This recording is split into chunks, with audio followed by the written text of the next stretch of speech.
Hello, in front of me I've got Google Pixel 5a. In this video I'll show you how to connect Pendrive to your smartphone.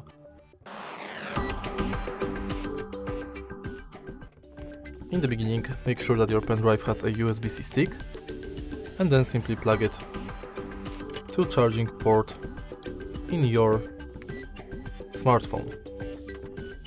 Now, scroll down notification bar, enter issue with USB if you've got the issue, and then select format USB drive so it will be recognizable by the smartphone.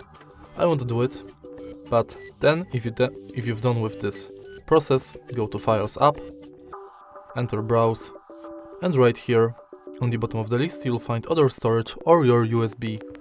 Simply enter it and then you'll be able to browse your Pendrive via smartphone. And that's it. If you find this video helpful, please leave a like, comment and subscribe.